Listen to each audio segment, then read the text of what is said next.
Hi, I'm Matt Ellis and I work for the Environment Agency on increasing resilience to a changing climate and a set of related environmental pressures such as poor air quality, poor water quality. Increasingly, we're seeing that nature-based solutions provide multiple benefit approaches to managing some of these issues, particularly in urban areas.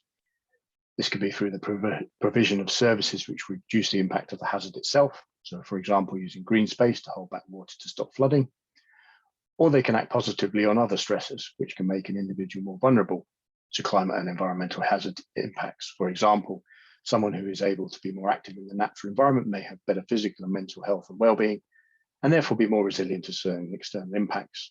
We also see other linked benefits. Green infrastructure can improve air quality, improve wider mental health and well-being, biodiversity benefits, and economic benefits. But despite these clear natural capital benefits, it's still hard to build a business case and secure investment into these natural health and climate services. So how would we get better at this? I'll give a hypothetical example, hopefully to spark some debate in the QUENCH process. Certain types of green infrastructure, green walls in certain settings, can have air quality benefits against some pollutants. Some cooling functions of green infrastructure can also help at certain times. Most large cities will be thinking about or implementing ultra-low emission zones, which will generate income, albeit not necessarily for green infrastructure.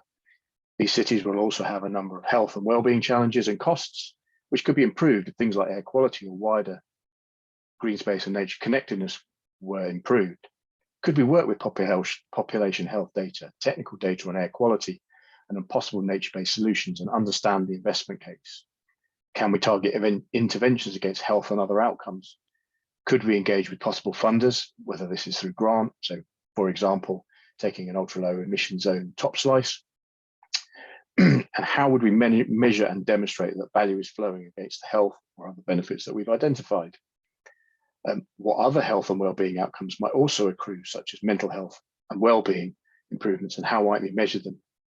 What barriers exist to this? Data availability, technical confidence in the health performance of the intervention themselves, and how might we be able to extrapolate the health benefits and other benefits, given that large-scale application and monitoring of performance of results may be some way off because these are not mainstream solutions that we see in the environment.